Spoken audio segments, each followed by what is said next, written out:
Retorik bahasa Yunani, iktopia, historia artinya mengusut. Pengetahuan yang diperoleh melalui penelitian adalah kajian tentang masa lampau, khususnya bagaimana kaitannya dengan manusia.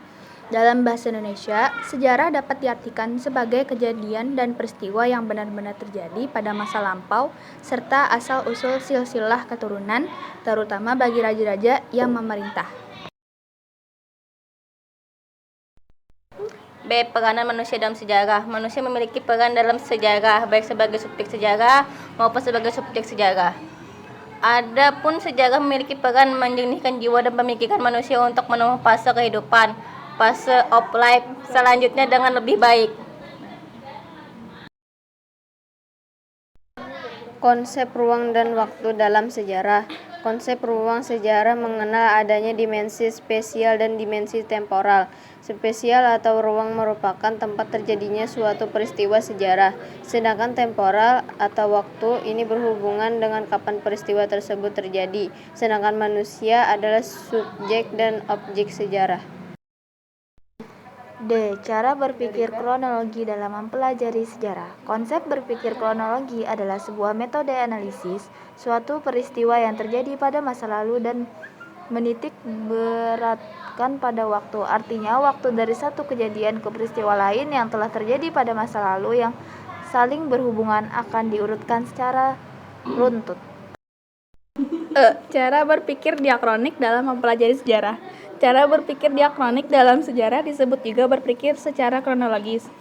Peristiwa disusun berdasarkan urutan waktu dari awal hingga akhir, supaya tidak melompat-lompat dan berujung pada kekeliruan. Kita diajak menelusuri dan menganalisa peristiwa berdasarkan jam, hari, minggu, bulan, atau tahun.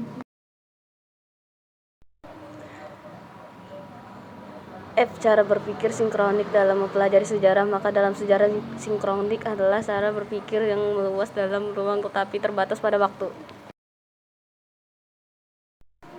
Konsep perubahan dan berkelanjutan sejarah. Perubahan artinya segala aspek kehidupannya terus bergerak, berubah, berganti seiring dengan perjalanan waktu.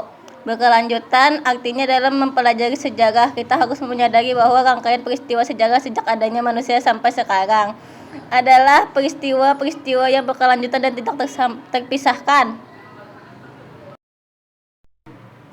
H. Penelitian sejarah. Penelitian sejarah adalah tindakan yang dilakukan oleh sejarawan dalam merumuskan peristiwa sejarah melalui teknik pengumpulan data dan kritik sumber secara sistematis, sehingga peristiwa sejarah menjadi benar-benar valid tanpa terpengaruh subjektif penulis. I. Manfaat mempelajari sejarah. Manfaat mempelajari sejarah yang pertama adalah untuk mengetahui peristiwa dan kejadian di masa lampau. Dengan belajar sejarah, kamu akan mengetahui lebih detail tentang apa, siapa, kapan, di mana, dan dampak dari peristiwa atau kejadian tersebut.